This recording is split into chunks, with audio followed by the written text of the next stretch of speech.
Dad, you're just the father-in-law. Stay quiet and let the younger ones decide. Her voice was sharp and cold like the crack of glass. I looked up at Vanessa, 36, sitting across from me beneath the chandelier's light. Every hair in place, every expression measured. She spoke the way people speak when they're used to being obeyed. To my left, Andrew, my son, now CEO of Reed and West Construction, stared into his glass, the stem trembling slightly between his fingers. Sometimes the silence of one man can make an entire room smaller, and tonight that man was my son. On my right sat Grace, Vanessa's mother, the same woman who'd bankrolled our first expansion into Texas. She sipped her wine, lips curling into a knowing smile, the same kind of smile I'd seen from old contractors who laughed when I took on a bid without enough mixers. The smile of someone who thinks the job is already theirs. At the far end of the table, Mark Sullivan, our family lawyer for over 20 years, sat upright, thumb-tapping the edge of his notebook. I'd seen that habit before. It meant he was watching something collapse in real time. I didn't answer. I didn't need to. I'd been a site foreman long enough to know sometimes silence is the best way to measure how far a wall has already tilted. And that sentence, dropped so casually, told me the foundation of this family was cracking. They called it a family dinner, but the table looked more like a boardroom. Documents bound in leather tabs marked in yellow pens already lined up beside each plate. Vanessa started speaking about restructuring, streamlining operations, and generational transition. Words lifted straight from a corporate manual, not meant for a kitchen table. She didn't look at me once, only at Andrew, every time she said the future of the company. Grace nodded along, voice smooth, practiced from years of speaking to banks. Thomas, she's right. You've done enough. It's time to let the next generation lead. I smiled faintly. You're right. I used to think that too. Vanessa's reply came quick, polished. Then there's nothing to discuss. The documents are ready, the lawyer has reviewed everything. You just need to sign. I lowered my eyes to the page. The title read, Transfer of Remaining Shares. The pen beside it gleamed beneath the chandelier. Every pair of eyes waited. The only sounds left were the faint tick of the wall clock and the clink of Andrew's glass as he changed hands. I picked up the pen. It felt heavier than it should have.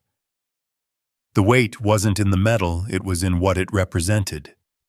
It felt nothing like the first time I'd signed a contract back in '84. Back then, I had one old truck, 2 men, and a lease that barely filled half a notepad. My hand shook then, but it wasn't fear, it was pride. Tonight, my hand was steady, and yet I felt cold. Not from age, but from realizing what I'd built was being dismantled in front of me. I asked quietly, Andrew, have you read every line of this? He glanced up, uneasy. Vanessa handled it, Dad. I trust her. Vanessa placed her hand over his, soothing, patronizing. You don't need to worry. I've managed this for a year. Everything's legal, safe, and for the good of everyone. I set the pen down, looked at her. And who exactly is everyone? The room froze. Grace leaned forward, voice calm but edged. Thomas, don't misunderstand her. She's only trying to help. I know I said. Everyone here is trying to help. They've been helping me for 10 years. Mark cleared his throat, eyes flicking toward me. He didn't speak. He didn't have to. I already knew I wouldn't sign. Vanessa sighed, the sound of a woman barely holding her patience. If you don't sign tonight, we'll lose the Dallas expansion. That's why my mother and I are here. Don't you want to see the company survive? I smiled. Companies don't collapse for lack of a signature. They collapse when the foundation goes wrong. Andrew's hand slipped from hers. Grace straightened. "Who are you talking about, Thomas?" "Myself," I said. I closed the folder and slid it back across the table. "Thank you for preparing this. I'll review it carefully. I'll sign when I'm ready." Vanessa's voice sharpened. "This is a simple formality." "We don't have time," I stood. "Time is the only thing I have left." The chair creaked against the hardwood floor. Every face turned toward me, their silence louder than any argument. I looked around the dining room, the white walls, the soft yellow light, the framed family portrait on the far side. The photo was taken the day our company turned 30. I stood in the center, my hands on Andrew's shoulders. Evelyn, my wife, long gone now, stood beside me. Vanessa had just joined the family, then smiling wide, still learning where she fit. I said evenly. Dinner was excellent. The roast was perfect. Vanessa forced a smile. "Just think it over, Dad. You're not young anymore. Let us take the weight off you." I nodded. "You're right. But there are things youth doesn't understand until it carries them." I walked out. Behind me, the faint clatter of silverware filled the air, then faded. The hallway was long, quiet, lined with photographs. I stopped at one, Andrew and Vanessa's wedding picture. My smile there was tired. Back then I thought it was just fatigue. Now I know better. Some weariness doesn't come from years. It comes from knowing you're slowly being pushed out of the very house you built. I stepped outside. The Denver night was cool, smelling of grass and the last trace of grilled meat. From inside came a few short laughs, then nothing. Above me, stars scattered thinly across the dark. I stood at the edge of the porch, hand on the cold railing. Her words still echoed in my head. "You're just the father-in-law. Stay quiet." I smiled, not out of bitterness, but clarity. Silence, yes. But silence doesn't mean surrender. It means choosing when to speak, and making sure that when you do, no one can speak over you. I opened the truck door, settled into the seat. Across the street, the light from the second-floor window stretched across the lawn, like a pale line dividing what was mine from what no longer was. I turned the key, the engine hummed low, steady. As I drove down the quiet street, I caught the house in the rearview mirror. Its windows still glowed warm and distant. That light belonged to them now. I didn't know what words followed my departure, who cleared the plates, who washed the glasses, but I knew that when I turned the wheel that night, something inside me realigned, like a foundation poured anew, deeper, stronger, and waiting for its structure to rise again. A structure no one would see coming until it stood tall before them. When I got home, the clock in the living room read 8:30. The little house on the southern edge of Denver was so quiet I could hear the furnace clicking on in slow, even breaths. I made myself a cup of coffee, sat at the work desk, and switched on the lamp. Its light spread across old blueprints, smudged pencil lines, faded notations, hand-drawn sketches from the days when I still used a steel ruler and a plumb line instead of software. I stared at them for a while, remembering the time when I was just a builder. I started at 21 working for a small company in Boulder, hard work, but honest. I had nothing except a strong back and a steady hand. After 3 years, I saved enough to buy a used truck, painted it myself, and stenciled the words "Reed and Sons" on the door. The sons part was only a dream back then. I didn't have children yet, but I wanted to believe I would build something that lasted beyond me. I took on fence repairs, roofing jobs, small homes, one project at a time, slow but steady. I met Evelyn Whitmore in the summer of 1988 while installing the steel frame for her family's new office building in Dallas. She arrived at the site in a white dress, sunlight spilling over her shoulders, looking like she'd stepped out of another world. When I stepped aside to let her pass, she thanked me, a soft voice with a hint of the southern drawl. I didn't know that simple word of thanks would change the course of my life. A year later, we were married. The ceremony took place in the Whitmore garden, green hedges, white chairs, and conversations that sounded like stock reports. I wore a rented suit. Her mother, Grace, watched me the way people study an object they haven't decided whether to buy. I knew I didn't belong in that world, but Evelyn held my hand tight, and I believed love could bridge the distance. The early years in Denver were simple. I worked until my hands cracked, came home to cook with her, and together we tracked every loan, every machine we could afford. In 1990, Andrew was born. I named him after an old mentor from the carpentry shop, a man who used to say, "Measure twice, cut once." I applied that to everything, to lumber, to business, to life. Reed Construction grew quietly at first, then fast. 3 men became 50. We built houses, then offices, then an entire subdivision. Every winter when snow turned the city white, I was still out on site before sunrise. I believed the man in charge should always be the first to face the cold. Evelyn kept the books. She was sharper with numbers than I'd ever been. The year we won the Regional Contractors Award, she framed the certificate and hung it in the office herself. I used to think that if anything in my life deserved pride, it was seeing my name stand beside those who once laughed at me. But time changes the sound of things. When Evelyn died in 2017, the house grew larger and colder all at once. Andrew had been running the company for 3 years by then. I stepped back, kept my shares, offered advice when asked. Vanessa, his wife, took control of the finances little by little.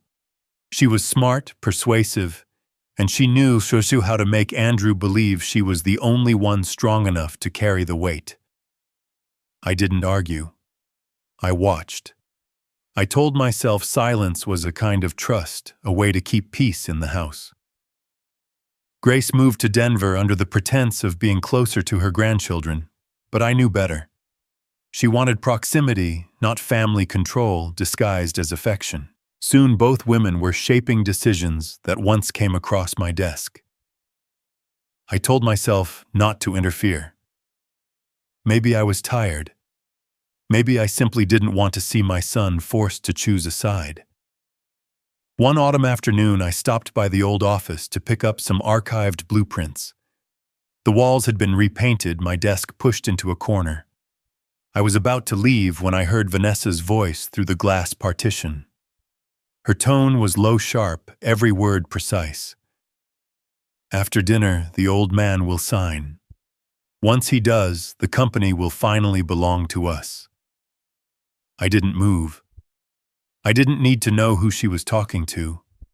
I only needed to know that I was the old man.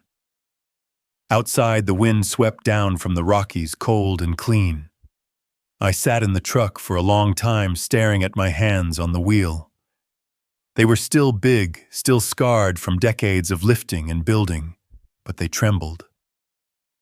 I remembered something a carpenter named Carlson once told me. Every structure has a weak point, not in its walls or beams, in the faith of the man who built it. When that faith cracks, the whole house goes down. I looked up at the office building. The sign read, "Reed and West Construction." My name was still there, but now it shared space with West Grace's investor friend, her silent knife in the foundation. I wondered how many things I still owned that hadn't already been renamed. I drove home late. The streetlights cast long shadows on the driveway. On the kitchen counter, Evelyn's photo stood in its dark wooden frame.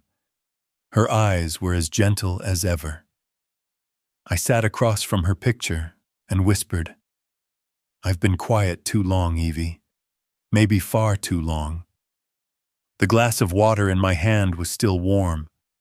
I felt caught between two lives, the young builder who believed in the strength of his hands, and the old man learning to hold a hammer again, this time not to build walls, but to break through the lies they've been hiding behind.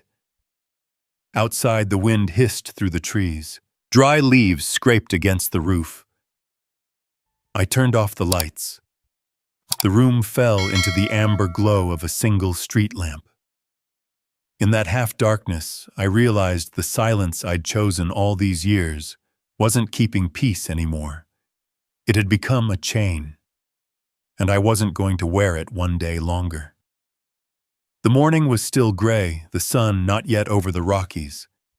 Mist hung low across the backyard, and the air carried that quiet kind of cold that makes every sound sharper. I walked out with a hammer and a small box of nails, planning to replace the warped boards on the west fence. The grass soaked my boots, and when I breathed, it came out white. Each strike of the hammer echoed through the yard, an old rhythm steady and familiar, the sound of a life I once knew by heart.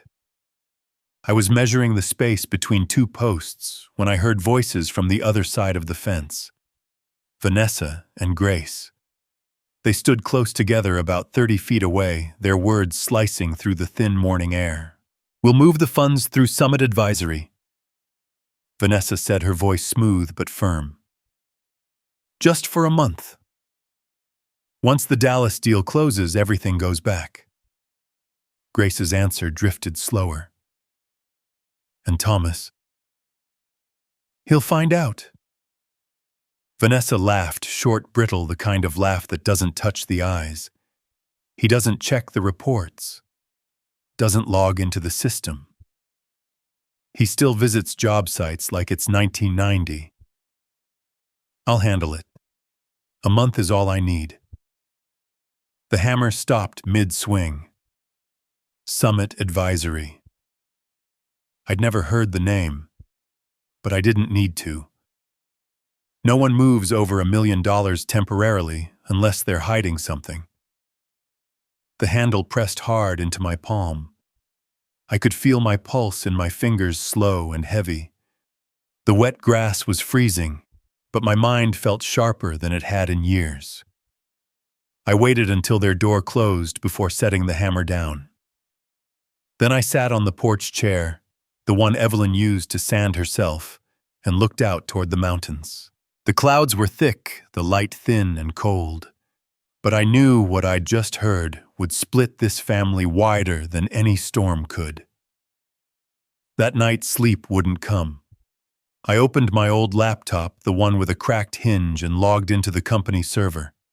Andrew hadn't revoked my access yet. In the sent folder, I found it one message among hundreds of routine updates. To Summit Advisory LLC. Subject interim transfer. Attached a confirmation slip. Amount $1.2 million. Date 72 hours ago. Approved by Vanessa Reed. No project code. No memo. Just numbers. When I checked the accounting logs, the entry had been erased. The last page blank, like someone had scrubbed away the evidence before the ink dried. I called Clara Benson, my old assistant. 15 years by my side before she left after Vanessa took over. It was almost 11. She answered on the third ring. "Thomas, it's been a while." "What's going on, Clara?" I said quietly. "Do you still have access to the old system?" A pause. Then softly, I kept a backup. "With what happened?" "There's a transfer, Summit Advisory. I need to know what it is." She exhaled slowly, like someone choosing their next words. "I thought so. They've been editing the records. The trail's fading fast. I saved one version, but if Vanessa keeps pushing changes, it'll be gone within a week." Her tone dropped lower. "I overheard them once. Vanessa told Grace she'd make everything official before you even noticed. She said, 'He doesn't know anything. Every document goes through me.'" I didn't respond. The only thing I heard was the wind in the phone line. "Be careful, Thomas," she said at last. "They're setting up something bigger than a contract." After the call, I sat in the small office, the lamp throwing yellow light on the walls. Old photos hung there, one from the day we opened our new office. Evelyn and I standing side by side. Andrew, 10 years old, grinning wide between us. I touched the glass. Dust clung to my fingertips. So many things that used to be real were now just paper and memory. I opened Evelyn's oak filing cabinet, the one that always smelled faintly of cedar. The lock was rusted.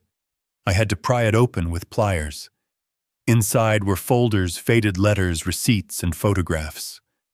A thin envelope slid out and fell onto the floor. I picked it up. The seal had yellowed. Inside, a birth certificate. Andrew Reed. Issued May 1985. Texas Department of Health. I stopped breathing for a moment. Evelyn and I were married that August. The space beside father was blank. I stared at it, waiting for it to change, as if the ink might appear if I looked hard enough. But the only handwriting was Evelyn's Andrew Reed, written in blue pen, her neat slanted letters added later.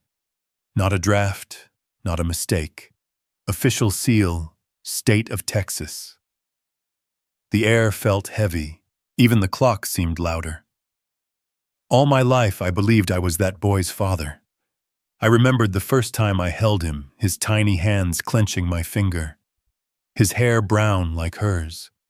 His first word. His laugh. Now one empty line erased all of it. I didn't shake. I just felt cold, like the room itself had turned to stone.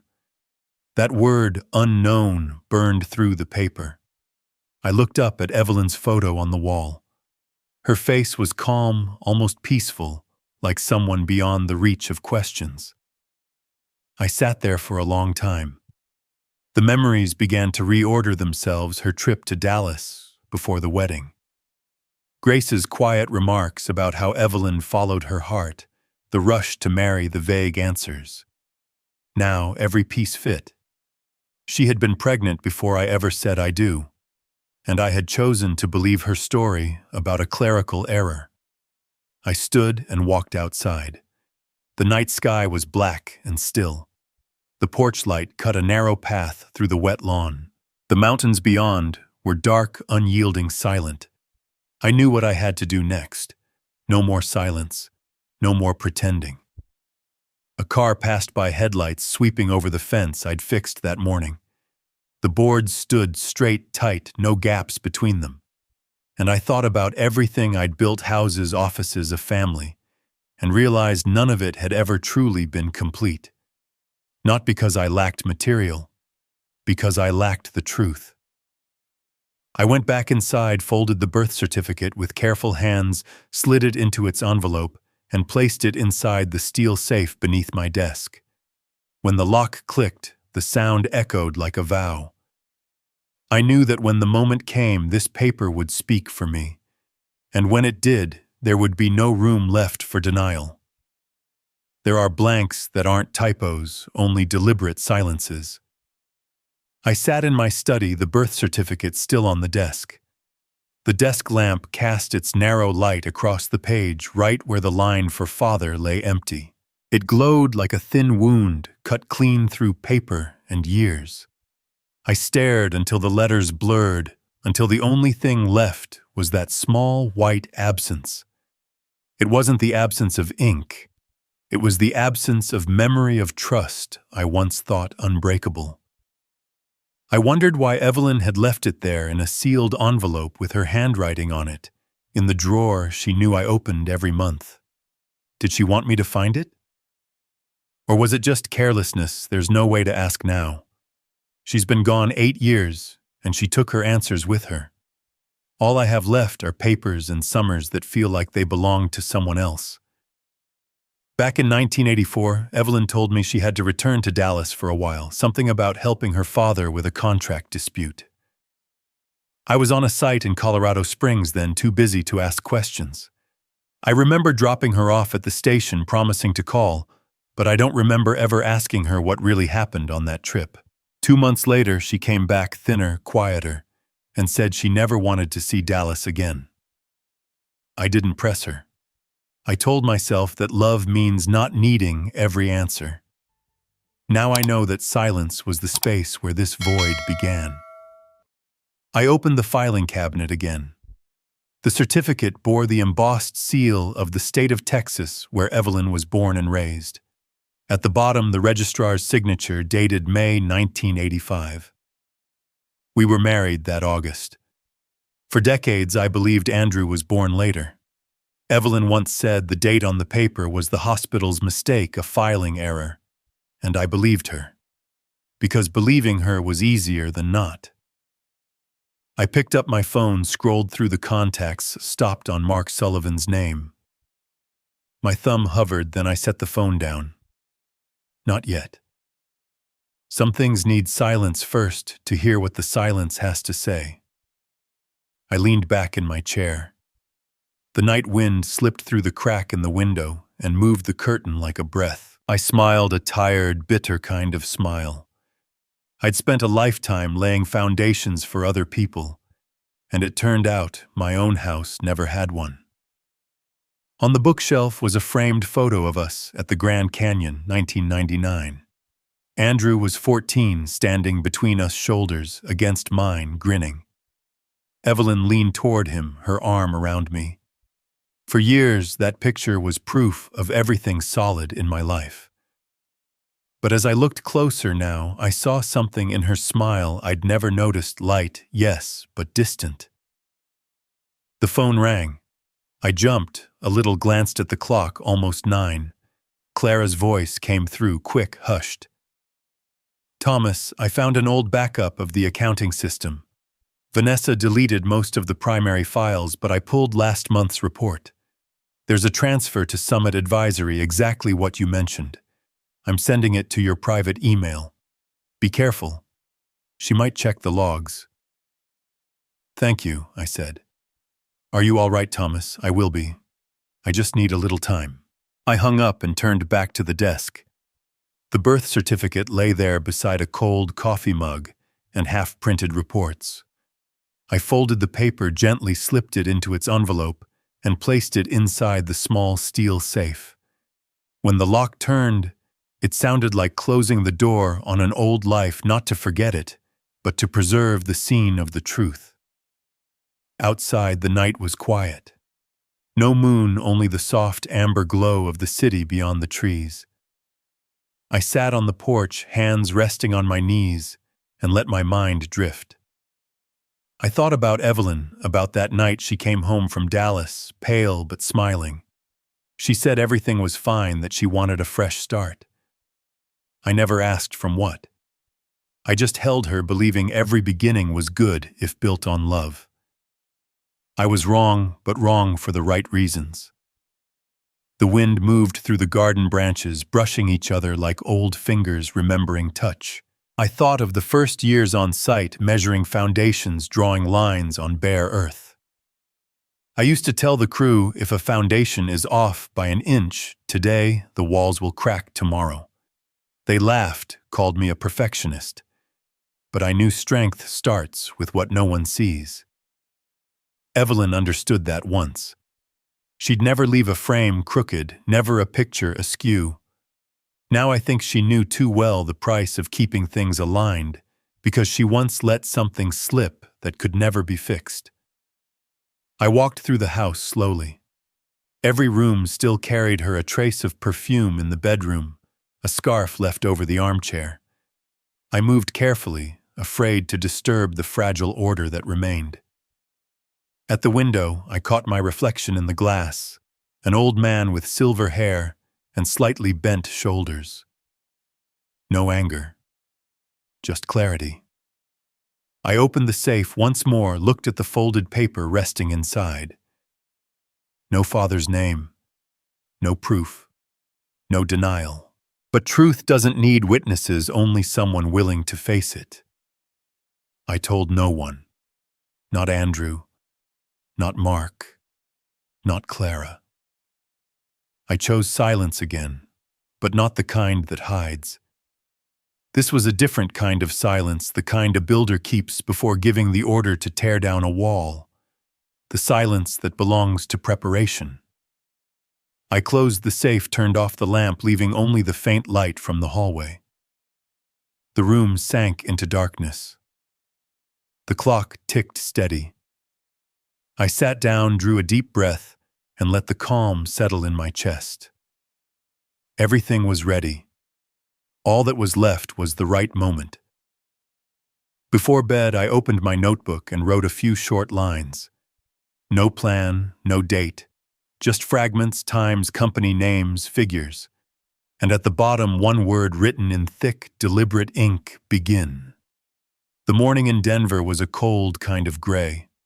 I drove down Broadway toward downtown, the tires whispering over wet asphalt. The glass towers looked like slabs of steel against the clouds. Mark Sullivan's office was on the 11th floor of one of the few red brick buildings still standing among all that new glass. I parked, walked through the lobby, the smell of coffee and printer ink thick in the air, the smell of people who still believed in a normal workday. The receptionist smiled, asked how I'd been. I told her I was fine, though inside I felt like wet concrete waiting to set. Mark's conference room faced the Rockies. Morning light poured across the long walnut table, flat and quiet as still water. He came in wearing a gray suit, dark blue tie, nodded once and sat across from me. His pen rested on the edge of his notebook, capped, waiting. He didn't speak. He never did until he needed to. I opened my briefcase and laid everything on the table, one piece at a time. The wire transfer to Summit Advisory, Clara's archived internal report, a log of accounting system access, and the legal registration for Summit Advisory Dallas, address a CEO I'd never heard of. I told him I wasn't after revenge. I just wanted the truth to stand where it belonged. I wanted every brick back in its rightful place. And if someone was to be held responsible, it should be by the weight of their own choices. Mark nodded slowly. You'll need two things, he said. Proof and timing. Neither works without the other. He pulled the papers closer, his fingers tapping softly on the table as he read. When he reached the transfer for $1.2 million, he looked up. There was no surprise in his eyes, only the expression of a man who'd been waiting for a crack to show. He told me the IRS had flagged Summit Advisory before small fund movements, short intervals enough to raise eyebrows, but not alarms. My company's record had always been clean, which was why no one had dug deeper. If you want the truth to surface, he said, you'll need the right moment and the right audience. I told him exactly what I'd heard Vanessa and Grace planning to move funds temporarily. I told him the dinner they were calling family night was nothing more than a signing. Vanessa would hand me the papers. Grace would apply the pressure. Andrew would stay quiet because he'd already signed a preliminary draft. And me, I'd stay silent until the right page hit the table. Mark leaned back. Then that's where we do it. Not in court. Not in a boardroom. Right there at your dinner table. He smiled, thin and knowing. Sometimes the law doesn't need robes or gavels, just the right briefcase at the right time. I told him I was ready to be called stubborn, old-fashioned, out of touch. I'd heard worse and still finished the job. He smiled again. Then we'll need a few solid pieces. A letter from the bank confirming the transfer. A log from Clara's archive showing the edits. And if luck's on our side, a written acknowledgement from the IRS that the report was received. I checked my watch. 4 days until dinner.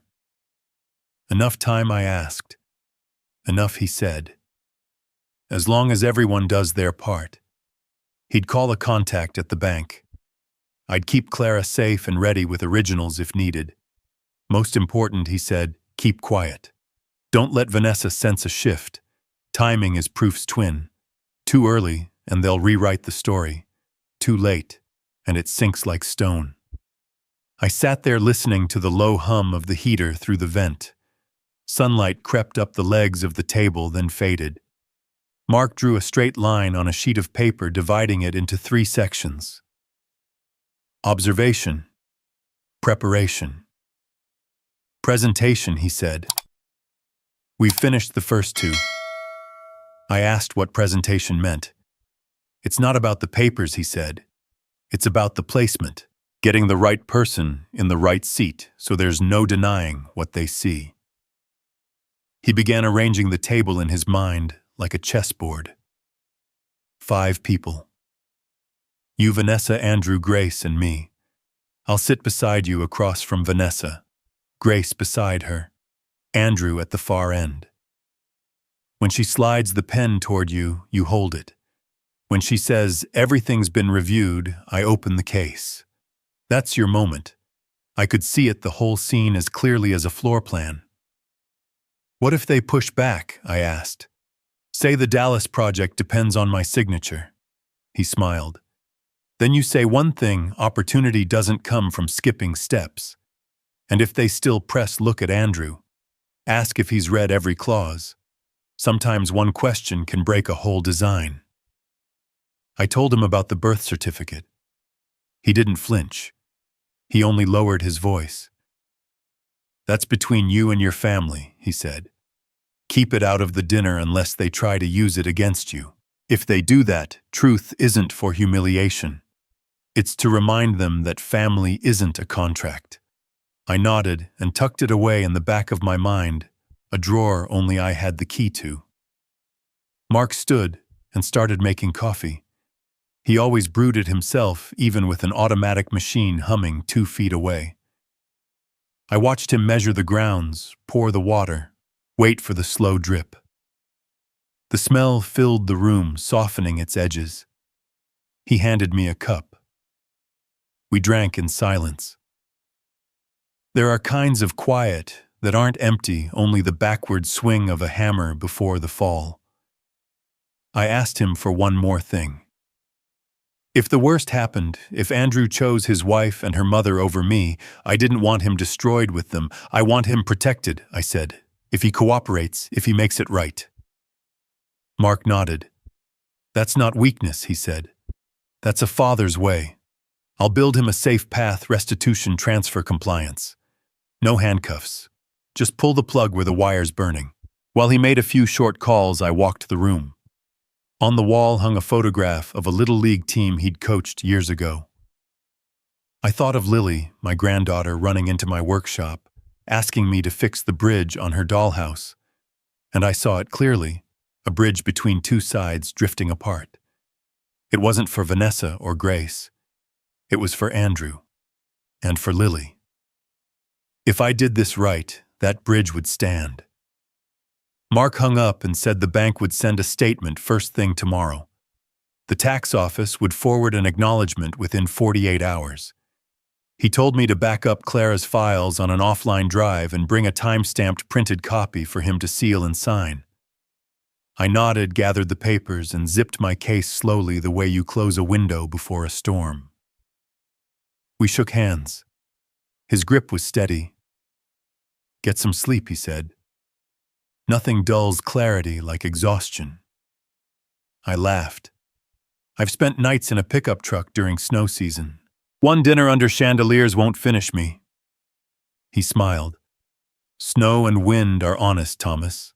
People aren't. Watch for laughter. Outside, the air bit at my face. I opened the car door, set the briefcase on the seat beside me, started the engine. The light turned green and traffic rolled south. Glass windows blurred past, each one holding a different story. I didn't feel fear, just focus, like seeing the spine of a building through the fog. By the time I got home, the sky had started to dim. I washed my hands, brewed tea, and sat at my desk. The printer hummed, spitting out pages thick with timestamps. I stacked them, marked the cover with one word: sealed. On the shelf, Evelyn's photograph caught the light from the desk lamp. I looked at her for a long moment, then slid the folder into the metal box under the floor cabinet. The room fell silent. I could hear my heartbeat slow and even. In my mind, the blueprint was complete. The table, the briefcase, the words, the pauses. I turned off the main light, leaving only a small lamp glowing over the sealed folder, a narrow cone of light focused like an open eye in the dark. I knew I'd finished the preparation. The rest I would leave to timing. The afternoon light over Denver broke through slow-moving clouds, thin and restless, as if someone kept tugging at the city's gray curtain, but never quite pulled it open. The kind of light that feels temporary. I was grinding coffee beans when my phone buzzed on the counter. Clara's name appeared.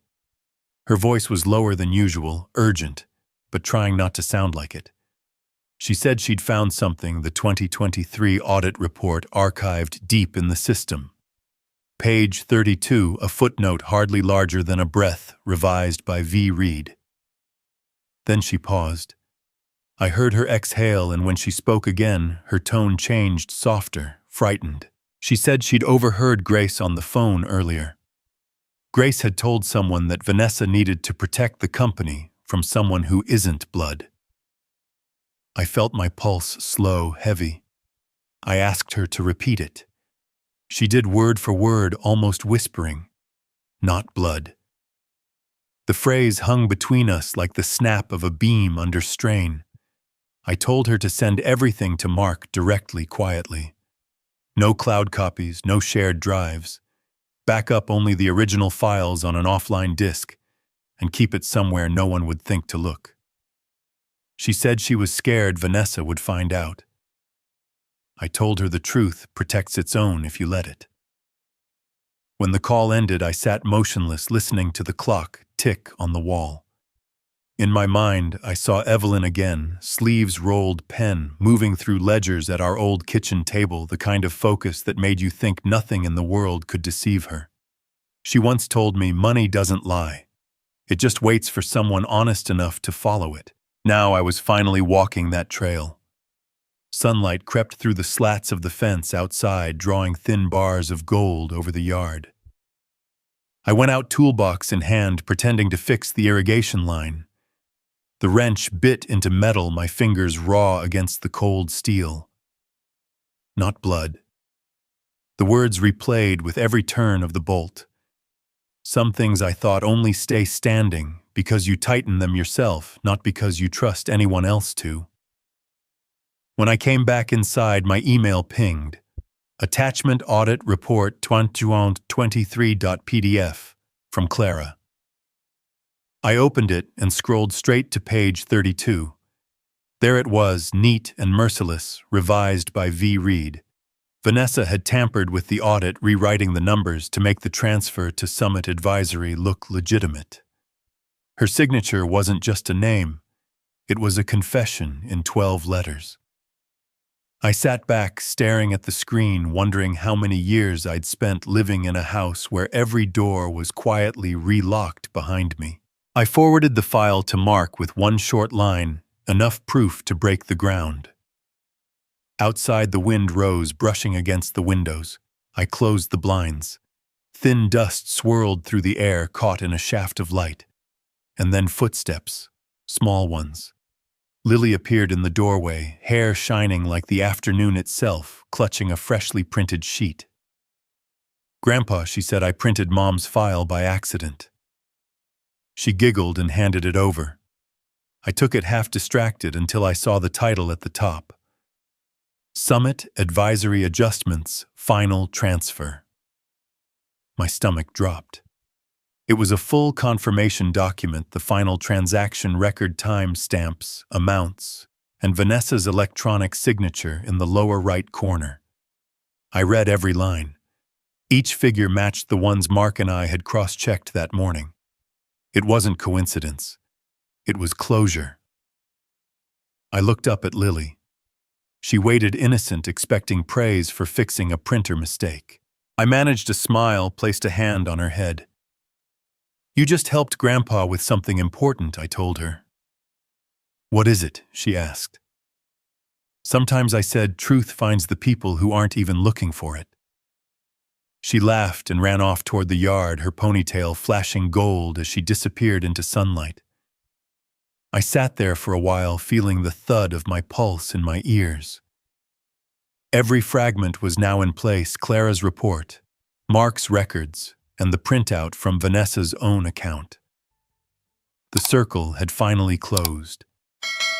I slid the paper into an envelope, sealed it, and wrote across the front in slow, careful strokes, October 16th. Living evidence. From the driveway came the low hum of an engine.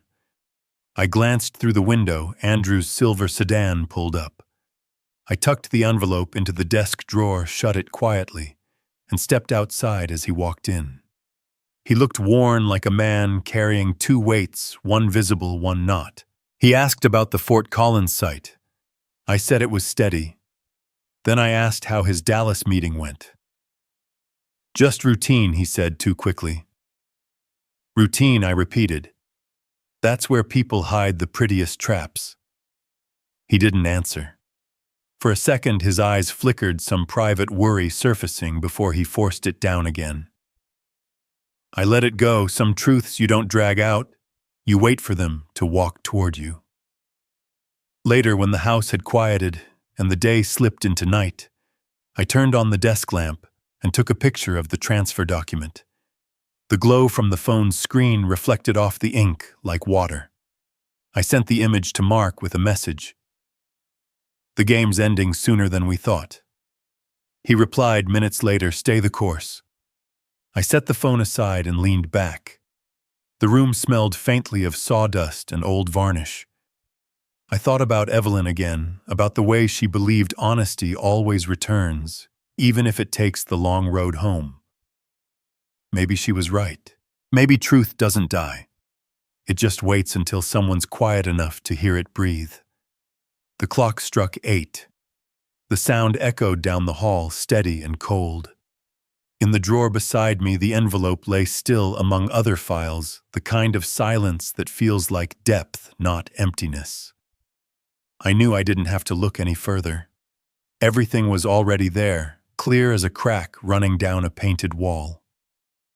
I closed the drawer, gently stood, and turned off the lamp. Only the moonlight remained spilling across the desk.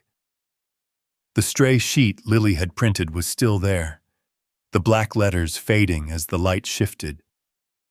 For a moment it looked alive, as if even the ink itself knew what it held, waiting quietly for the hour when truth would finally be spoken aloud. The morning came slowly, a pale gray seep of light through the mist that hung low over the rooftops east of Denver. The fog wasn't thick enough to hide the city, just enough to make it look like it was holding its breath. I woke before sunrise, made a mug of black coffee, and stood at the window watching the pavement shine with leftover rain. The street was quiet, the kind of quiet that feels like a held note. I put on a thin sweater, then my old coat, reached into the safe and took out the hard envelope with the metal clasp. It slipped easily into the inside pocket. The keys jingled in my hand as I stepped onto the porch. The air was cold enough to sharpen my thoughts. The road to Fairmount Cemetery felt longer that morning. The sun was just climbing past the trees, painting everything with a faint orange wash, the signs, the bricks, even the windshields of the parked cars. I drove slow down streets I knew by muscle memory. At the gate, I rolled the window down and drew in the smell of wet grass and freshly turned soil. The groundskeeper nodded as I passed. Evelyn's grave sat beneath an old birch tree whose bark peeled in white streaks like clouds that had forgotten to float away. I parked, walked the path, and sat on the stone bench facing her marker, gray granite, smooth, clean, and quiet. Her name carved deep. The years of birth and death like two anchors at the ends of a bridge already crossed. I took the envelope from my coat and slid out Andrew's birth certificate, the copy I'd carried for days. I placed it gently at the edge of the headstone. The morning wind lifted one corner, made the paper shiver. When sunlight hit the page, it flashed, once a thin blade of gold. I spoke softly. I forgive you, Evelyn. But I won't let the lie live another generation. The words left my mouth like the last nail driven into a bored, clean final. I didn't cry. There's an age where tears dry before they even reach the eyes. What comes instead is a hollow steadiness, like the moment a builder removes the formwork and sees the wall stand true. I lifted the paper, brushed invisible dust from its edge, folded it back along the old crease. My mind wandered through the years, the smell of cheap soap in our first kitchen, the way Andrew laughed when he was little, how Evelyn always lined the plates in neat rows on the shelf. The memories passed through me without pain, the way a river glides past, a stretch it's already reshaped. I told her things that didn't need full sentences, about the fence I'd tightened, the patch of yard Lily loved, the oak table that still needed glue in the seams. I told her tonight's dinner wouldn't be a dinner at all, at least not in the way people use that word. The house would hear a different kind of sound. I pressed my palm against the cold stone. The chill seeped into my skin, then disappeared, leaving something like calm. By the time I left, the sun was higher. Light slipped through the birch leaves, cutting the grass into bright, uneven pieces. I drove out through the gate, turned onto Alameda Avenue, and joined the slow tide of cars. I thought about Mark, the brown leather briefcase he always carried, the rhythm of his fingers tapping the table when he'd made up his mind. I stopped at a small cafe near his office. The smell of roasted coffee and baked bread filled the narrow room. I chose a seat by the window where I could see the parking lot and the red brick building across the street. The envelope in my pocket felt heavier than usual. I took it out, laid it flat on the table, keeping my hand on its edge, the way you'd hold a blueprint, steady in a gust of wind. Mark arrived on time. He didn't waste words. He just sat, eyes steady, and waited. I slid the envelope toward him. "If they make me sign," I said quietly, "you open this." He nodded once, slipped it into his briefcase, and locked the clasp. "Do we change anything for tonight?" he asked. "No," I said. "Everything's set. I'll sit at the head of the table. You on my left, Vanessa across from me, Grace beside her, Andrew at the far end. When the pen reaches me," I said, "it'll stop long enough for everyone to see your case." He understood. "I'll ask the first question," he said. "About the audit, the note marked revised by V. Reed. I'll keep it short. Just ask her to confirm she reviewed and approved it. One nod from her, that's all we'd need. The rest would turn to stone." We sat for a while watching people move in and out, steam rising from untouched coffee. My heartbeat was slow and steady, like a hammer tapping solid wood. When we reached the bank transfers, Mark said, "Don't speak. Just look at Andrew. Ask him if he's read everything carefully." That question wouldn't be for Vanessa or Grace. It would be the last rope between a father and his son. I stood, shook Mark's hand. His grip was firm, deliberate. Before I left, he touched the briefcase, a small, reflexive gesture, the way a craftsman checks his level before raising a column. Outside, the wind slid under my collar, carrying a faint smell of distant rain. By late afternoon, light tilted through the workshop windows behind my house. I took my old suit from the closet, the one I wore at the company's first award ceremony, and again at Evelyn's funeral. The fabric shone a little at the elbows, but the stitching still held. I cleaned the mirror, tightened my tie until the knot sat straight. Then I set my watch on the table, opened the back, wound it carefully, and adjusted the hands. I'd bought that watch with my first full payment from a job finished on schedule. Each winding was a reminder everything works only when the smallest parts align. I walked through the house, turning off lights, straightening curtains, stacking books. No one would notice those details, but they mattered. They were my way of checking the structure one last time. Before stepping out, I opened the safe again. The birth certificate, the other papers, they stayed there. I didn't need to bring them. What needed to come tonight was already in Mark's briefcase and in my head. The phone buzzed. A message from Andrew. "I'll come early to review the menu." I didn't reply. I knew what he was really doing, trying to hold on to something harmless, something that didn't require truth. I just hoped he'd meet my eyes when I asked my question. That would be enough. The last light of the day spread gold across the porch steps. I stood there for a few seconds, breathing in, then locked the door. The sound of the latch turning was soft, almost human, like a sigh.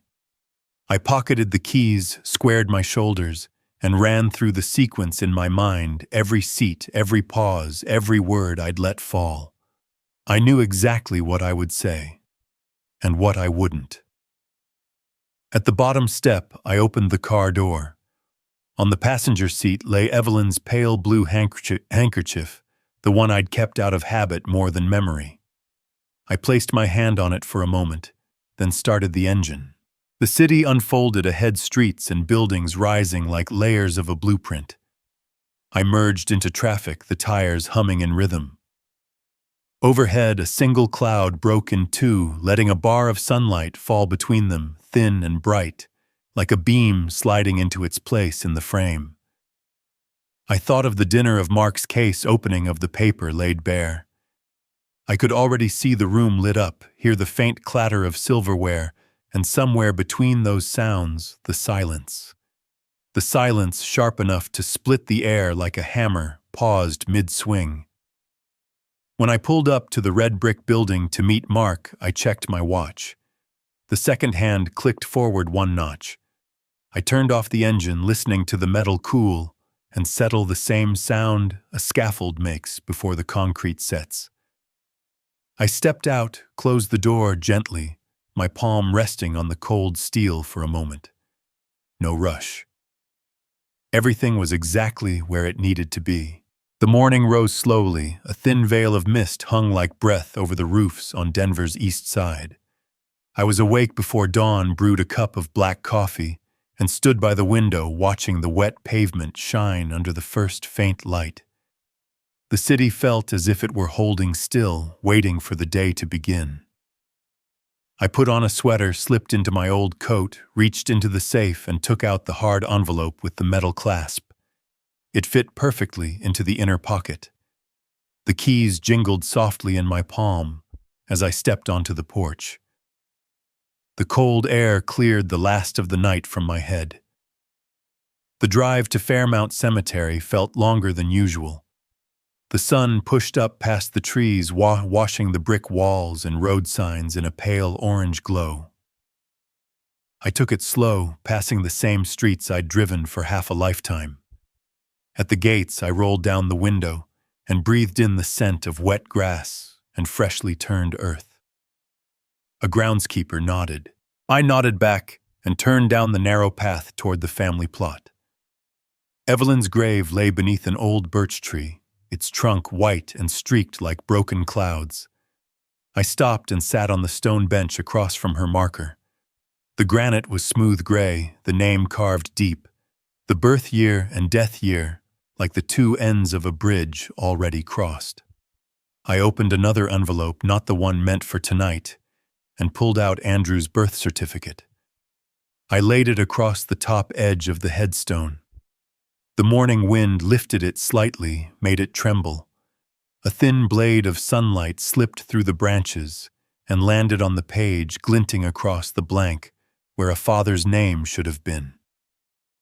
I spoke quietly, my voice more air than sound. "I forgive you, Evelyn, but I won't let the lie live another generation." The words left me cleanly, like the last nail set into place. No tears came. Men my age run dry long before that. What's left is something steadier. The emptiness of work completed the stillness after you pull the scaffolding away, and the wall stands on its own. I lifted the paper, brushed invisible dust from its edge, and folded it carefully. My thoughts drifted through the years, the cheap soap in our first kitchen, the sound of Andrew's laughter, the way Evelyn lined plates in perfect order on the shelf. The memories moved through me quietly, smooth and sure like water over leveled ground. I talked to her in fragments, told her about the fence I'd tightened, about Lily's favorite corner of the yard, about the oak table that still needed glue in its seams. Told her that tonight's dinner wouldn't really be a dinner, and that the house would finally hear a sound it couldn't ignore. I pressed my hand against the stone. It was cold at first, then warmer as I held it. When I let go, a small print of my palm lingered before the wind took it. By the time I left, the sun was higher. Light sifted through the birch leaves and fell across the grass in bright broken pieces. I drove out through the gate, turned onto Alameda Avenue, and merged with the morning flow of cars. I thought of Mark, his brown leather briefcase, the way he tapped his fingers against the table when he'd already decided what came next. I stopped at a small coffee shop near his office. The air was thick with roasted beans and fresh pastries. I chose a seat by the window where I could see both the parking lot and the red brick building across the street. The envelope in my pocket felt heavier than it had that morning. I set it on the table, holding the corner down with my hand, as if it might lift in a sudden gust. Mark arrived on time. He didn't waste words. Sat down, eyes steady. I slid the envelope toward him. "If they make me sign," I said, "you open this." He nodded, slipped it into his case, and locked the clasp. "Do we change anything for tonight?" he asked. "No," I said. "Everything's in place. I'll sit at the head of the table. You on my left. Vanessa across from me. Grace beside her. Andrew at the far end. When the pen reaches me, it'll stop long enough for everyone to see your case." He leaned forward. "Let me ask the first question," he said. "About the audit note, revised by V. Reed. I'll just ask her to confirm she saw and approved it." One nod from her, and everything in that envelope would turn to stone. We sat for a while without talking, watching the crowd pass in and out, steam rising from our cups in thin curls. My heartbeat was steady, slow, the rhythm of a hammer testing good wood. When we reached the bank transfer, Mark said, "Don't speak. Just look at Andrew and ask if he's read everything carefully." That one question, it wouldn't be for Vanessa or Grace. It would be for him alone, the last thread between a father and his son. I shook Mark's hand. His grip was solid, sure. Before leaving, he brushed a hand over his briefcase, a habit like a carpenter checking his level before raising a beam. Outside, the wind slipped beneath my collar, carrying a hint of distant rain. By late afternoon, the light slanted through the windows of my workshop. I pulled my old suit from the closet, the same one I'd worn to the company's first award dinner, and again at Evelyn's funeral. The elbows were shiny now, but the seams still held. I wiped the mirror clean, straightened my tie until the knot sat centered. Then I wound my watch, the one I'd bought with my first paycheck from a job finished on time. Each turn of the crown reminded me every mechanism runs only when the smallest gears align. I walked through the house, turning off lights, straightening curtains, stacking books. No one would notice, but those details steadied me. Before stepping out, I opened the safe again. The birth certificate and the other papers stayed where they were. I didn't need them. Everything that mattered tonight was already in Mark's briefcase and in my head. The phone buzzed. A message from Andrew. "I'll come early, check the dinner setup." I didn't reply. I knew what he was doing, reaching for something small and harmless to hold on to. I just hoped he'd meet my eyes when I asked the only question that mattered. Outside, the late sunlight turned gold across the steps. I stood there a moment, drew a slow breath, and locked the door. The click of the lock sounded soft, almost human, like a sigh.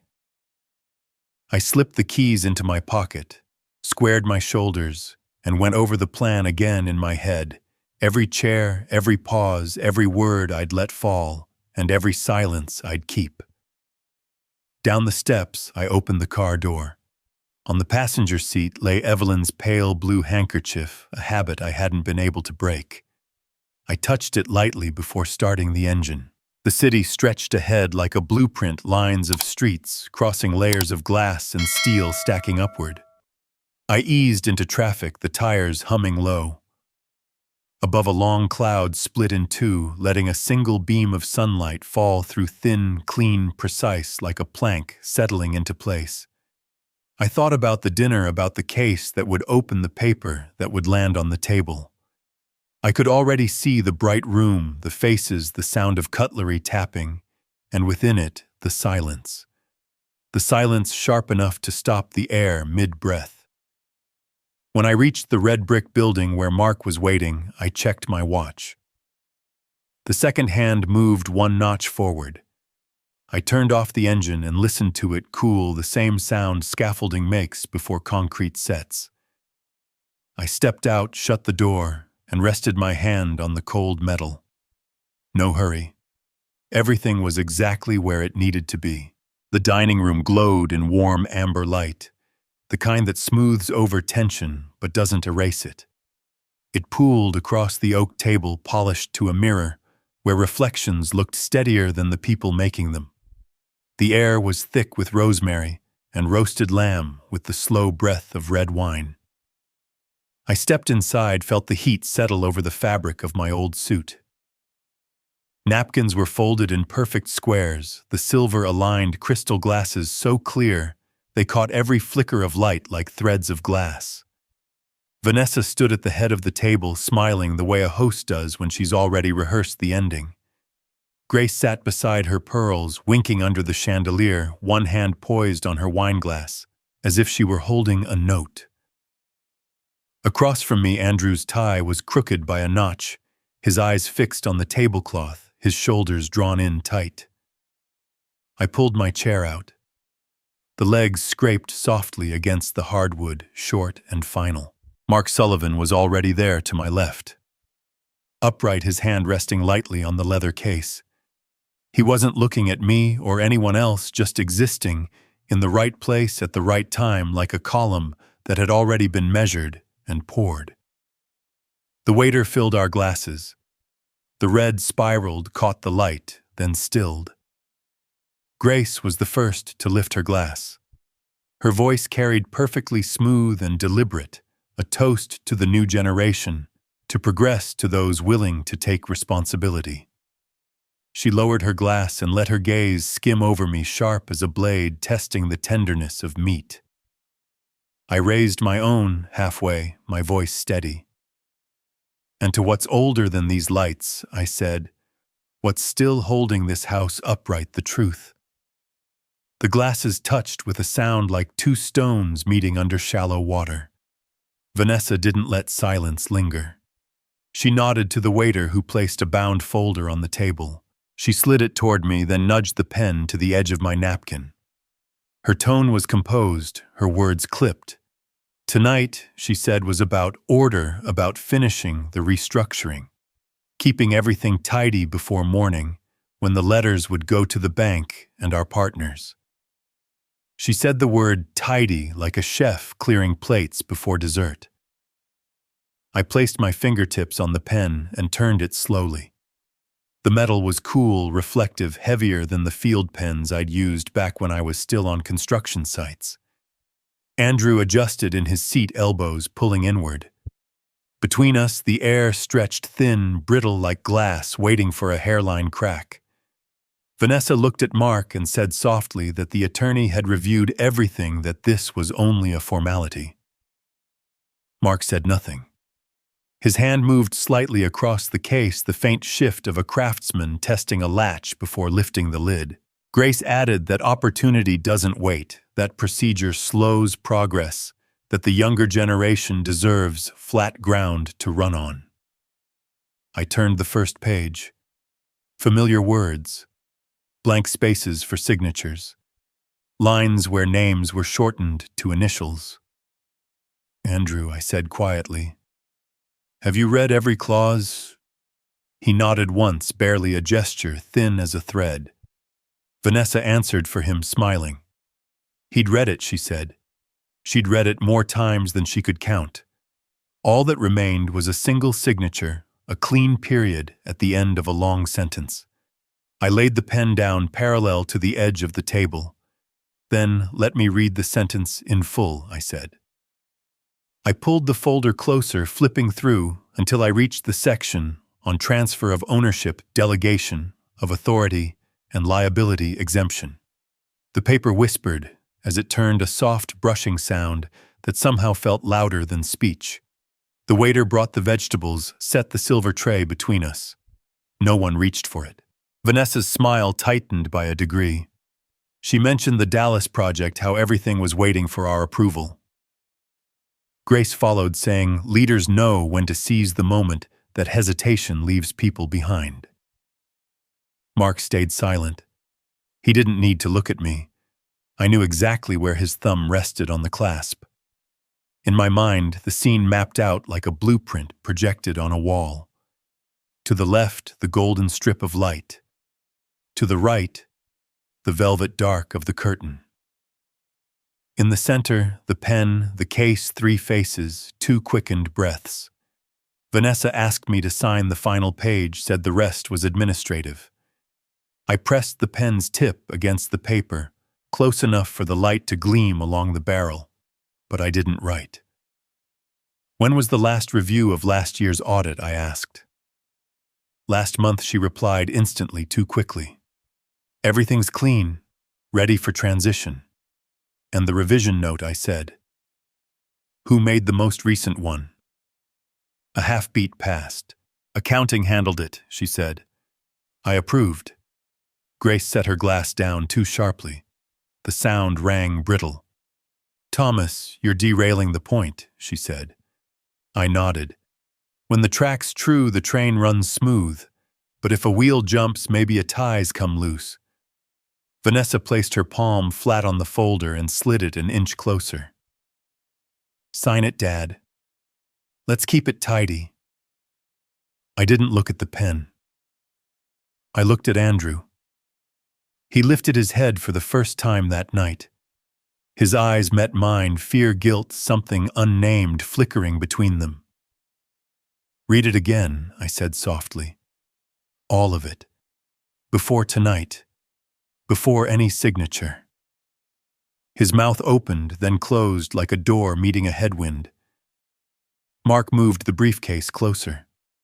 The faint brush of leather against wood made Vanessa glance toward him. "Is there something more we need to add?" she asked. Mark's voice was calm even. "It's always healthy," he said, "to read what's already been written about yourself."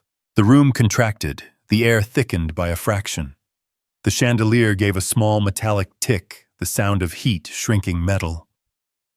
Vanessa recovered her rhythm quickly.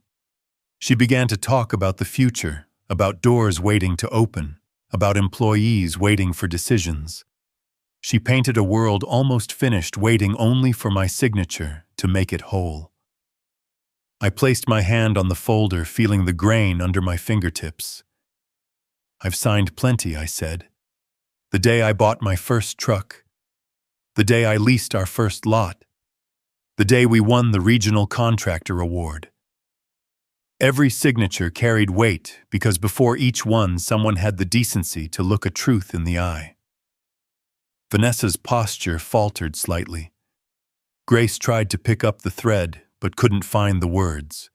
I drew the pen back and turned it one more time between my fingers. The silence settled deep, even the hallway clock seemed to hold its breath. Under the table, Andrew's hands tightened, knuckles white. I could almost taste the metal tang of waiting in the air. Vanessa's voice softened. "We've shown you respect, Thomas. This is the last step. Dragging it out hurts everyone." She leaned forward. "Sign it. So we can be done." I smiled faintly. Tidy only means something when nothing's been swept under the rug. Mark shifted, leaning forward. His hand rested firmly on the case. I didn't need to look. I knew he was ready. I looked at the reflection of the pen under the light, long and thin across the tablecloth, like a level checking if the surface still held true. My pulse matched the rhythm of breathing around me, shallow, uneven waiting. I aligned the pen exactly with the folder's edge. "If tonight belongs to the new generation," I said quietly, "then let me remind you what built the foundation under it. The truth doesn't need decoration. It only needs to be set on the table at the right time." Mark's fingers tightened on the latch. No one spoke. Grace's glass paused mid-air, then lowered. Andrew swallowed hard. Vanessa's smile stayed, but her eyes blinked faster, betraying the pulse beneath the surface. The room seemed smaller, as if the walls had moved closer. The air stretched thin, fragile, tense, like glass about to crack. I tilted my head slightly, exhaled slow, and waited for the next sound to break it. Mark stood. The chair made a small, decisive sound, the clean scrape of metal against porcelain. His voice was even measured. "Before we sign, there's a document that needs to be clarified." The room froze. Vanessa tilted her head, her tone rising half a step. "What document?" Mark didn't answer right away. He opened the lock on his briefcase, a soft click, the kind that sounds harmless until it isn't, and drew out the envelope I'd handed him that morning. His movements were slow and deliberate, like someone used to disengaging a safety pin before pouring concrete. He laid the envelope in the center of the table, lifted the flap, and drew out 3 neatly stapled packets. The first page caught the light, the white paper reflecting on every face around the table. It was a transaction statement, $1.2 million wired to Summit Advisory, signed Vi. Reed, dated the same week Vanessa had announced the company's restructuring. Mark slid the page slightly forward so the final column, the amount, was visible to all. Vanessa hesitated. Then she said it was a temporary transfer, not finalized. Mark's tone didn't change. The bank confirmed the transfer cleared 3 days after signature. The IRS was notified the same week. Grace shifted in her chair, gripping the armrest. I heard the dry, sharp sound of her nails touching wood. Mark turned to the second document. A pale blue seal gleamed faintly under the light, a certified ownership letter. Whitmore Holdings, Dallas, Texas, parent company of Reed Construction. Founding shareholder Thomas Reed. He read the line slowly. Even the signature at the bottom, Jonathan Whitmore, Evelyn's father, was there. Vanessa turned toward Grace, her face drained of color. Grace bit her lip. Said nothing. No one in that room had ever known Whitmore Holdings still existed, the original trust formed back in 1988, the year Evelyn and I married. I didn't have to speak. Mark did it for me. The founding rights, he said, were never transferred, which means every operating entity under Reed Construction remains under the authority of the founding shareholder. Any modification without that signature, he paused, is void. His voice was level, his rhythm precise. Each word fell like a hammer hitting stone. Vanessa's mouth opened, then shut again. Andrew looked at me, his shoulders caved, lips trembling. He wanted to speak but couldn't find words. In his eyes I saw something raw, almost childlike, the look of a man just realizing the house he'd lived in all his life had no deed. Then Mark placed the third document on top. I already knew what it was, but my chest still tightened when the light slid across it. Andrew's birth certificate, issued in Texas, May 1985. The section for father was blank. Mark didn't have to explain. The room lost half its warmth in an instant. The wine's scent turned sharp. Grace exhaled hard, pushing her chair back until it touched the wall. Vanessa shot to her feet, voice cracking. That's personal. A clerical error. That's private and ancient and doesn't belong here. Mark stayed where he was, palm resting lightly on the table. All documents are verified, he said. Certified copies from the Texas state notary filed with the federal tax office as part of the ongoing financial investigation. Vanessa went silent. Her glass shook. A thin line of red ran over the rim, staining the tablecloth, a slow spill like blood threading through water. I looked at her, then at Grace, then at Andrew. My voice stayed calm. You told me to stay silent. I did. And in that silence, the truth found its own voice. No one moved. Mark closed the file, folded it neatly, and fastened the clasp. The faint click sounded louder than speech. Andrew's eyes burned red. His voice came out as a whisper. I didn't know. I swear I didn't know. I didn't answer. I just looked at him, then at Vanessa. My eyes were enough. They told her every wall she'd built was cracking from its own foundation. Grace finally found her voice. You've destroyed this family, she said. You've dragged private matters into business. I asked her if she knew about Summit Advisory. She said nothing. I asked if she knew Whitmore Holdings still existed. Again, silence. I looked deeper. Did you know Andrew never carried my name from the beginning? Her eyes fluttered. A drop of wine slid off the rim, hit the floor, and shattered the glass. The sound broke through the quiet, sharp explosive like glass cracking under pressure. Vanessa stepped back, her voice hoarse. What are you trying to do? Nothing, I said. I'm sitting where I belong and letting the truth walk in by itself. This company was built on solid ground, I said. You can't swap the foundation for paper. If you want to rebuild it, do it, but not with lies. Mark added quietly, all evidence has been filed with the federal office. Chain of custody confirmed. Vanessa's hand trembled.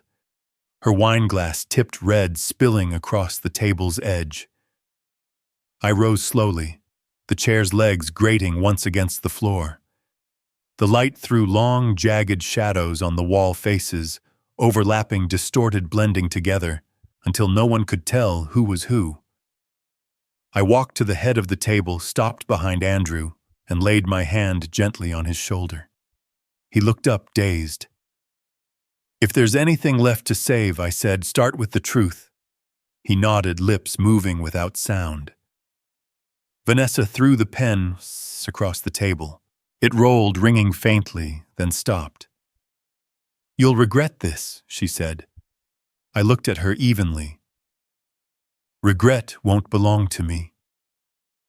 Grace bent down to gather the shattered glass. Her hands trembled, streaks of red wine soaking the white cloth stains, spreading like wounds. No one touched the main course. The lamb had gone cold, its scent heavy and sour in the air. I sat again, staring at the window. The city lights outside trembled faintly against the glass. Somewhere beyond the walls, wind moved through the trees, making the curtains sway, shadows flickering like ripples on dark water. Mark packed the files back into his case, nodded once. No words left to say. I knew from that moment the house would never sound the same again. The cracks had begun not in plaster or wood, but in the hearts around that table. And somewhere between the wine and the silence, the echo of that broken glass stayed sharp, dry, and honest, a sound no one in that room could ever pretend they hadn't heard. Andrew sat frozen. The chandelier light washed over the table, reflecting against the pale document, like moonlight on still water. The edges of the birth certificate gleamed faintly, the blank line for father catching the gold like a wound that refused to close. His lips parted, but no sound came. The air itself seemed to hold its breath. When he finally spoke, the words barely escaped. My mother. Did she know? It wasn't really a question. It was a voice rising out of something that had just collapsed, soft, raw, and lost. I looked at my son. The light trembled inside his pupils, small and flickering, like the last spark at the bottom of a deep well. "She knew," I said, "and I chose to raise you. Not for gratitude, not for proof, for you." The silence that followed pressed down on the room like wet concrete. The only sound was the metronome beat of the hall clock, ticking slow, deliberate, merciless. Andrew lifted his head. His mouth moved without words, eyes red, unfocused, like a man suddenly standing inside the ruins of his own home. Vanessa lowered her gaze, folding her napkin again and again until her fingers shook. "I just wanted to keep the company together," she whispered. "I didn't mean for everything to fall apart." "You can't hold on to something taken the wrong way," I said. My voice didn't rise. It didn't need to. She shook her head hard, her breath breaking. Tears gathered, clung to her lashes, and fell soundlessly onto the linen. Grace leaned back, perfume and wine curling into the air around her like smoke. Her mouth was a thin line when she finally spoke. "You're destroying your own family, Thomas." "No," I said. "I'm restoring its shape." Her eyes hardened, then faltered. She had known. Of course she had known. She'd thought silence could preserve what shame had already cracked. But time doesn't seal lies, it breeds roots under them. Mark stood to my side, briefcase steady in his grip. "All files have been submitted to the federal office," he said. "They'll seal the records and verify each transaction." His tone stayed calm, professional, but his glance toward Vanessa made her draw back like a struck match. "I didn't think it would go this far," she said, her voice trembling. "The law doesn't go far," Mark replied. "It only goes straight." Andrew rose slowly, the paper still in his hand, trembling between his fingers. "So I've been living in a lie." His voice cracked like glass under pressure. I met his eyes. "No. You've been living in love, you just didn't know how fragile it was. Some truths aren't built to destroy. They're built to light the dark." He bit down on his lip, chest heaving. "She knew you weren't my father, and she still let you raise me," I nodded. "I stayed because love doesn't need blood to exist. You are the only good thing I've ever built that hasn't fallen down." Vanessa stood up suddenly, eyes glistening, face streaked with tears. "I wasn't trying to betray you," she said. "I was trying to protect what's mine." "Then protect it," I said. "Just don't steal someone else's foundation to build it on." She took a step back, hitting the chair behind her. "Then what do you want, Thomas? What do you want from us?" "I want the truth where it belongs," I said. "That's all." Grace let out a bitter laugh that trembled as soon as it was born. "You think that makes you noble?" "No," I said softly. "It just means I can live without bowing to my own reflection." She looked down, eyes flickering her confidence, unraveling thread by thread. Mark closed his case with a quiet snap.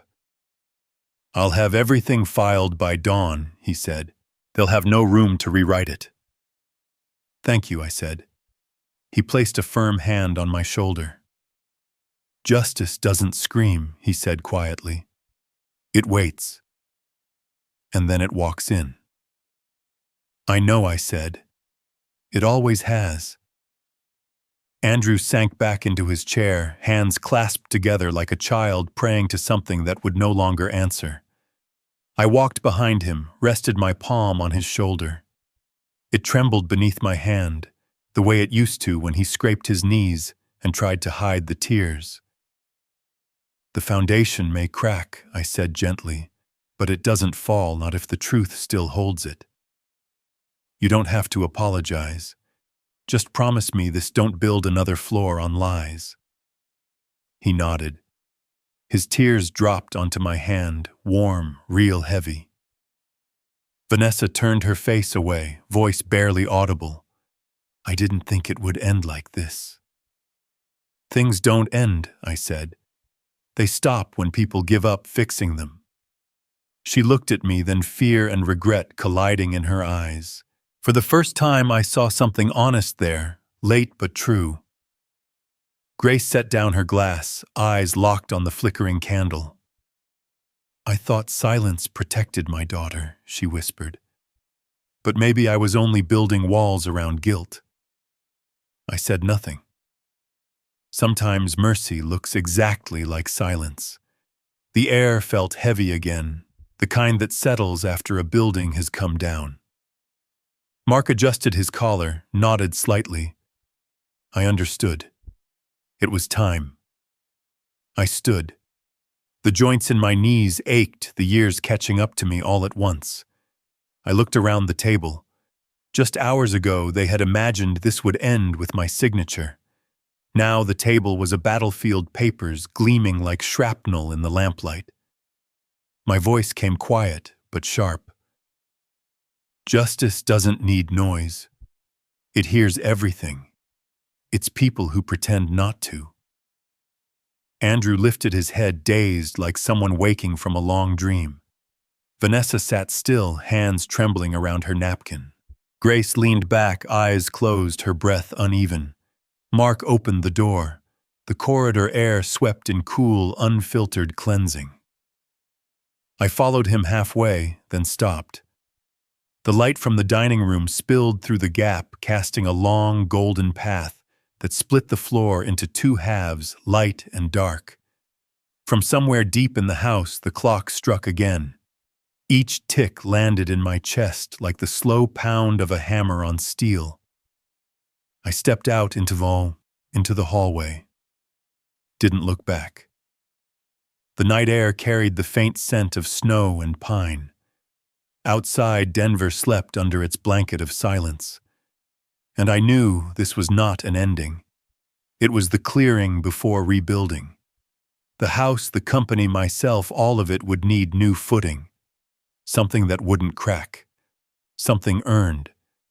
And maybe when blood no longer blinds the eyes, a man can finally see what's been holding him up all along. Not the name he carries, not the papers they sign, but the truth that refuses to stay buried. 3 weeks later, the last snow of winter had bled away from Denver's curbs, leaving long, wet veins of water that caught the gray sky like bruised glass. The city looked cleaner, quieter, not healed but emptied. What had burned now smoldered in silence. There were no headlines, no cameras, no echo of scandal. Only thick envelopes that arrived one by one in my mailbox, each stamped and sealed, each carrying its own verdict. The tax bureau confirmed Vanessa had returned every dollar she stole. She wasn't charged. That was mercy. But she lost everything that once made her powerful. Her title, her office, her name on every Reed construction file. Grace vanished from the Denver projects without a word. The Denver Business Journal printed a single line buried near the classifieds. Whitmore Holdings announces internal restructuring. No mention of me. No quotes. No photograph. That was how I preferred it. That Saturday morning, spring sunlight filtered through the workshop window, catching on particles of sawdust suspended in the air. It smelled of oil resin and something else, something clean and old, like forgiveness. I was planing a slab of oak for a doorframe, the blade rasping in slow, even breaths. Each stroke cut through the silence with the sound of life still being made by hand. My fingers trembled, but they no longer failed me. The back door opened softly. Andrew stepped inside. He didn't knock. He just stood for a while, eyes moving slowly across the shelves, the tools, the half-built things. "This smell," he said quietly. "It's the same. It's always the same." I didn't look up. "It never had a reason to change," I said. "Only people do." He came closer and placed his hand on the workbench. I noticed the new blisters, the small cracked lines in his palm. not the hands of a man sitting behind spreadsheets anymore. I left Reed Construction, he said. His voice was steady, but softer. They need time to stand on their own. And so do I. I didn't answer. I drew the plane across the grain, again long and clean. Then he spoke the words that made me stop. I don't need a DNA test, Dad. I just need to know who taught me how to stand. I turned slowly. Sunlight angled through the window, cutting across his face, tracing the edges of a man who had finally seen the end of a long tunnel. His eyes, they were no longer angry, just awake. When you repair the right place, I said, the house won't break again. He nodded, then sat down beside me close enough that our shadows merged on the wall. We worked in silence. I showed him how to fit the joints, how to check the line against the level. His movements were careful, uncertain, but patient, the kind of patience that comes only after losing too much. The sound of small feet broke the stillness. The door creaked open, and Lily ran in, hair in a messy ponytail, clutching a toy house made of plastic. "Grandpa," she called. I fixed it. "Look. It stands again." She set it on the table, beaming. I leaned in. The little house was glued back together, one wall, patched with clear resin, tilted just enough to let a blade of light fall through its window. "You did a fine job," I said. Andrew smiled faintly, the corner of his mouth trembling. I saw his hand tighten on his knee, holding something he didn't want to lose again. Lily looked at me, curious. "Should I paint it?" I shook my head. "Leave it as it is. The wood looks best when the light can find it." She nodded, her hair bouncing. Then she skipped back into the yard, leaving the door half open. The wind came through in a slow sigh, and the room settled into peace again. Andrew broke the silence. "Do you ever regret it?" The question floated there, not accusing, just human. I looked out the window. The light poured across the dust in a soft river of gold. "Regret is for people who don't understand their choices," I said. I knew mine. I stayed silent when I had to. I spoke when I was ready. And I kept what couldn't be rebuilt once lost. He nodded. That was enough. Outside, Lily laughed somewhere beyond the fence. The sound moved through the boards like a memory that refused to rot.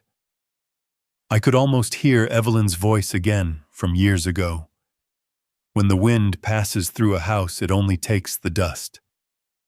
I turned back to the little model.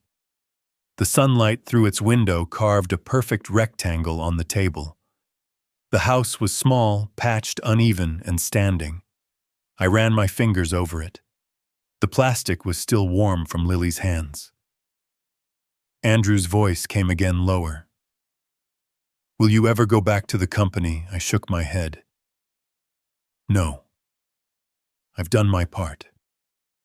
Now it's your turn to rebuild from what's left standing." He looked down, then up again. "I will," he said, "but not to keep the company, to keep what you built inside it." I smiled, tapped twice on the table. The hollow sound echoed in the workshop, like a heartbeat, quiet, strong, alive. The afternoon light deepened, turning the air honey gold. Dust floated like slow rain. Outside, Evelyn's lavender garden had begun to bloom again, pale purple against the bright grass. I thought of her laugh, the way she used to correct me when I said that foundations mattered more than paint. Sometimes, Thomas, she'd tease, "It's the color that makes people come home." Maybe she'd been right.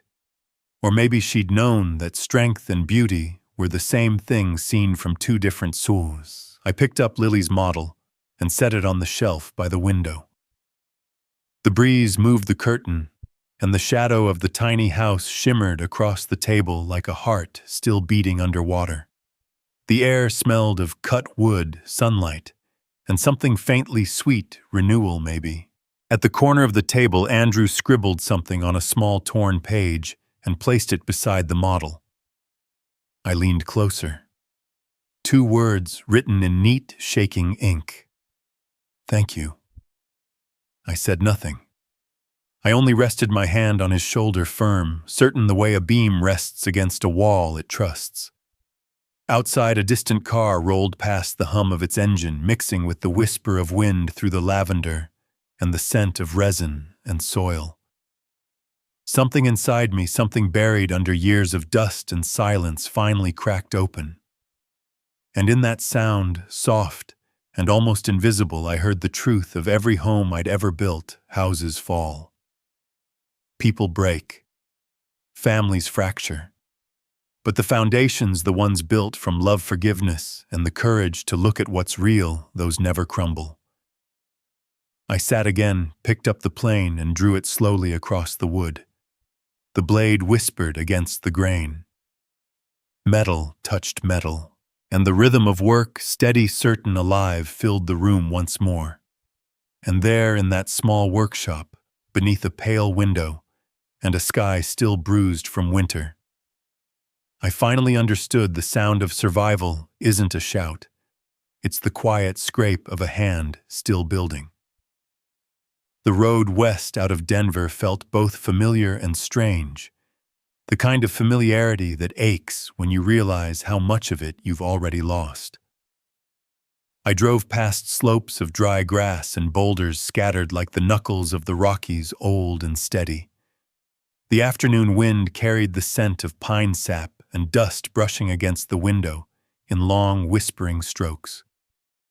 Above, the sky opened wide, pale blue, dipping low toward the horizon, where the city spread out flat and endless like poured concrete. I turned onto the old service path. The dirt road was narrower now, half swallowed by weeds. The tires hit shallow potholes. The frame rattled, and for a brief moment I could feel the memory of old cargo lumber, cement dreams. Where my first workshop once stood, only a scar of concrete remained.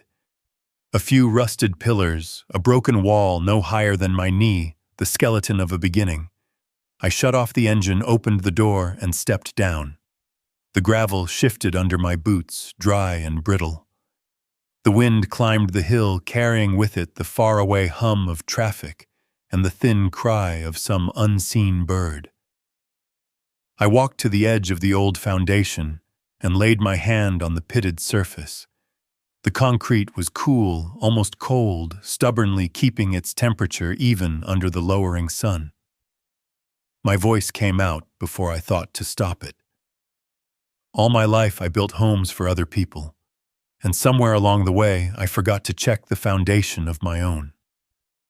The words landed quietly, sank into the old slab, and didn't return.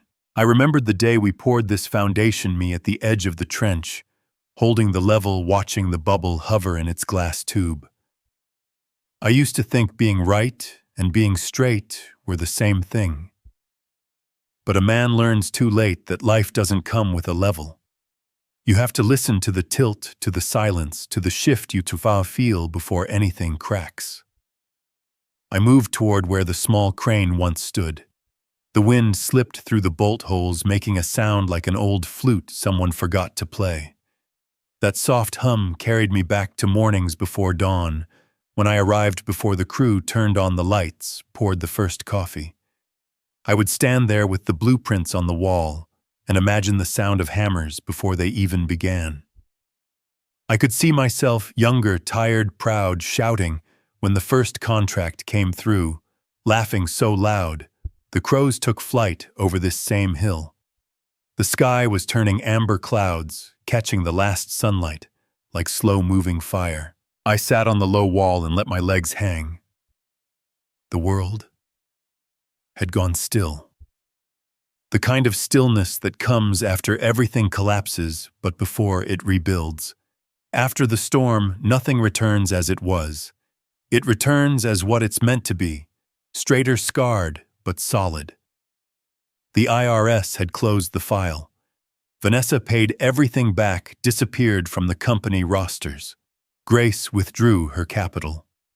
The name Whitmore no longer sat beside Reed on the annual report. Andrew spoke less, but when he did, every word landed clean. Lily still burst into the workshop, asking me to fix her dollhouse roof, her laughter bright and quick, like marbles rolling across wood. I looked down toward the city, the glass towers catching the last fire of daylight, then dimming again. I thought of Evelyn. Her patient smile whenever I said foundations mattered more than walls. She understood silence before I ever did. Maybe she knew that not every mistake can be repaired, only relearned through the way we love again. I reached into my shirt pocket, touched the soft blue handkerchief she once left for me. The fabric had thinned, but it had never torn. They say silence is weakness. I used to believe that, at least half of it. I once thought justice required noise, raised voices, slammed fists, instant replies. But standing in that bright dining room surrounded by betrayal, dressed in politeness, I learned something different. The right kind of silence isn't surrender, it's control. It's the pause that lets the truth be heard without interference. I stayed quiet so Mark could open the case at the right moment. I stayed quiet so Andrew could find his own words. I stayed quiet so secrets could fall out of the hands that tried to hold them. And when they hit the floor, they made enough sound for everyone to hear. I stood circled the old foundation, stepping carefully between the cracks, as though dodging the fault lines of my own life. The wind came again, sharp with resin. Somewhere a crow called harsh and clear. Near one corner of the slab, a weed had pushed through a bolt hole, green and defiant. I crouched, brushed the dirt from its stem, giving it room to stand. Some things are born in the cracks, and still they reach for light. I looked back toward the city. The sunset painted everything in a thick gold, rooftops, freeways, puddles left from an old rain. My voice barely broke the wind. Sometimes I said the strongest foundation is silence. Not the silence of fear, but the kind that listens long enough to know what really needs fixing. A good builder doesn't tear down a wall for one crooked brick. He removes that brick, sets it right, and lets time do the rest. My phone buzzed in my pocket, a message from Andrew. "I'll be at the shop early tomorrow. Let's start the new dining table." I smiled and closed the phone. In my mind, I could already hear the rasp of sandpaper, smell the linseed oil, see Lily brushing lavender flowers along the table's edge with her watercolor set. Something inside my chest, something empty for too long, felt full again. Like someone had finally placed a brick back into the hollow it was meant to fill. The sun touched the horizon. My shadow stretched long across the mottled concrete. I walked toward the truck, the gravel crunching beneath my steps. The headlights blinked twice when I unlocked the doors. For a moment I turned and looked back at the foundation. This place had been the beginning, the mistake, the triumph, the lesson. Now it was proof that everything that lasts is built slowly with patience and hands that don't quit. I got in the truck, turned the key. The engine hummed softly, warm and familiar. The road down the hill opened before me like a sanded plank, smooth, clean, ready. The wheels rolled easy. The radio murmured something gentle, an old country song fading into static. The wind pressed against the cab in even breaths. Below the city lights flickered on one by one. Each window was a story, a dinner, a voice, a sigh. I realized Denver looked most beautiful when it stopped pretending to be loud, when it simply breathed steady and alive. And if you're hearing this wherever you are, maybe in a quiet kitchen, maybe behind a steering wheel, maybe standing in your own silence, holding a paper you don't want to read, I want to say this clearly for both of us. They say silence is weakness, but truth doesn't need to shout. It only needs time and someone patient enough to listen. When you've listened long enough, you'll know where the next brick belongs. The traffic opened ahead. I blinked, the headlights merged into the lane.